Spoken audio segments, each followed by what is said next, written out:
They say evil isn't born, it's taught. And judging from this episode and its chapter, it takes that into little consideration. It takes that into literal consideration, judging from what you've seen from this. This is Sullivan Adams giving you my latest review of Naruto Shippuden episode 336. Right now, looking Kabuto Yakushi's past.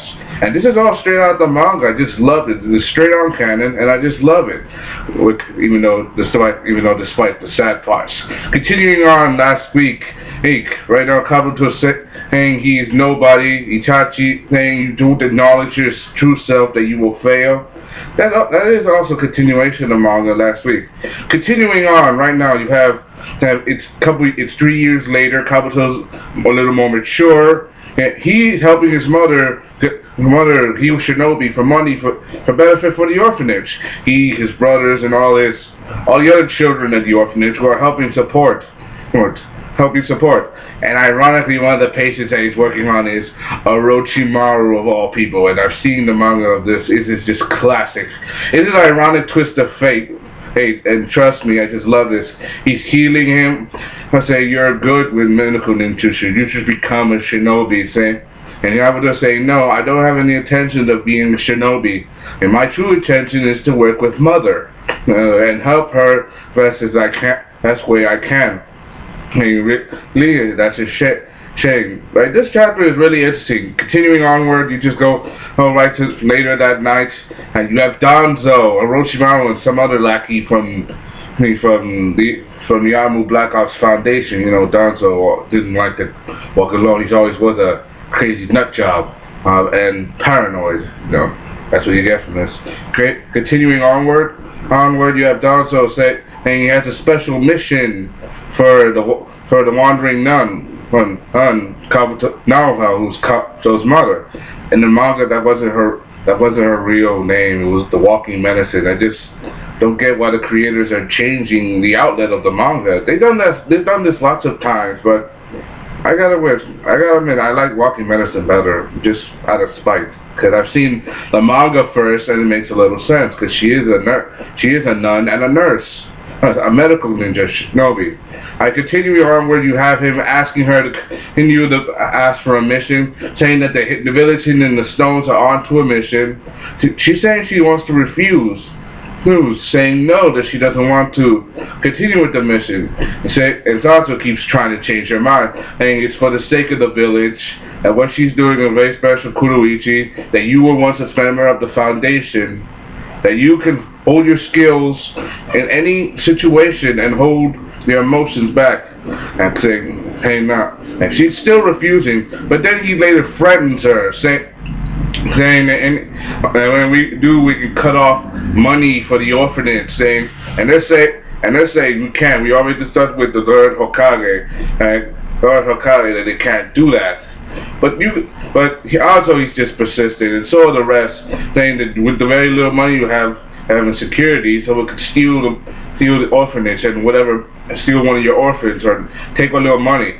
This is all, you gotta admit, the thought of the third Hokage just aggravates Danzo because of their rivalry and just ignorance of each other. I do like the third Hokage, but it's just Danzo who's a total, just nothing to me. He's just scum, despite all his intentions.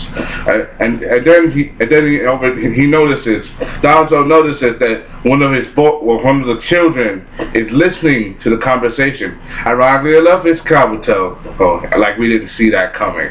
Like coming, then he's about to leave.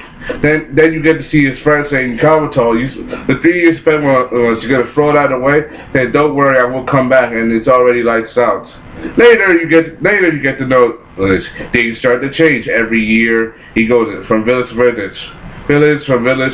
First the hidden cloud, then the hidden mist, then the hidden sand, and finally the hidden stones, where he was supposed to do his mission. I mean, I don't know, man. It was supposed to be the hidden stone. Why are they going from village to village to village? first. It should have started with the Hidden Stone first. But that's just the concept of manga, proving that he's a spy. Remember, he went from nation to nation, country to country, as a spy for intel for the village. He did this out of benefit for the village and for the Foundation. But later, that gets to be all wrong for him. Later, he's sneaking out. He screws up on a mission, being surrounded. Then he notices that it's almost that it's past lights out, that he's supposed to be asleep right now. But then he's about to be attacked. Kunai thrown at him. Then someone showing him out of the shadows. He stabs using his chakra blade, stabbing that person in the middle. But then, ironic twist, you get to notice that the person that he just stabbed was his own mother. So, saying, "Mother, what are you doing out here? I will save you." He heals her, but she's just saying, "Why are you helping me?" She's trying to heal him and heal him, but he's wondering why she doesn't recognize it. He takes out her glasses, saying, "It's me, Kabuto, your son." She puts on the glasses in front of on her face, because that's what's originally her character. And her last dying words are, "Who are you?" He's in shock, saying, "Why? What's going on?" He's struggling with himself. Continuing forward. He leaves the area. Two more hidden stone shinobi stumble, and then damn, she's dead. Then he washes his hand of the blood. Like he just killed his own mother. He's struggling, saying, "Why? Why didn't mother recognize me? Why did I do all of this? Like my glasses, my name. Was it all for nothing? Like, who am I? I'm nothing anymore. Who am I?" And continuing onward, saying, "You've always been a proud interesting shinobi." You get Orochimaru coming out of the river, like the snake that he is, just crawling out. And always coming at the most opportune time and opportune thing. Because that's what Orochimaru is. He's a desperate snake. He's a snake that just crawls out of the darkness. And the word Orochi does mean serpent in Japanese. It's kinda. Continuing onward, he gives Kabuto this offer, saying, "Come with me and I'll tell you the reason why your mother didn't recognize you." He takes him to a secret lab, and saying, "You're my first visit." He said, "Tell me why my mother didn't recognize me." He's saying, after you left the orphanage, you also revealed the true reason why you were forced to leave the orphanage. He said it was because your mother asked. He asked your mother to kill a certain man. She would agree only if she would agree. She said yes to that if she would kill a certain person, a spy who turned traitor for the Hidden Leaf.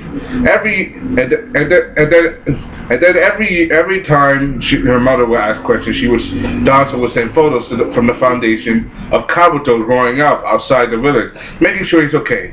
But he did some kind of post-hypnosis thing, where half the photos were of someone else. So for a long time, Naruto, who was Kabuto's mother, thought that was another Kabuto, so she didn't recognize him right away. It's really a clever trick. If you're worried and desperate and don't know what your son is doing, it's a very unique and clever trick that I believe no one has ever come up with. But the Danzo's always been sneaky. One of the reasons why he wanted them both to kill each other off, because they were too good of spies. For all the intel they absorbed and all the secrets that they know from village to village would be very valuable for any person to have. And so he tried to dispose of it. Kabuto was like outraged, saying why he risked his life for the Hidden Leaf, but Danzo was just too good a spy. Danzo thought he and his mom were just too good spies that would destroy the Hidden Leaf if they came out with the truth. But you gotta admit, you gotta sympathize with Kabuto a little bit. He just killed his own mother, who didn't recognize him, because Danzo was such a freaking paranoid and monstrous jerk that he wouldn't have never done this. He sacrificed his life just so the village and the orphanage would be saved. And in the end, Alberto is just outraged. He's just sad and mocked. And he kills Orochimaru right in front of him. Just chops him up, because he is a representative of the Foundation which Kabuto chose to work for. I can't talk too much. I have a sore throat. I'm sorry, but I risked my health to give you this review, and that's why I'm coughing. Don't blame me. Blame secondhand smoke, and blame my family a little bit. Anyway, continuing onward, he just slices Orochimaru up, and Orochimaru he's just crying, sad, saying, and everything I knew was a lie. Was everything I grew up a lie?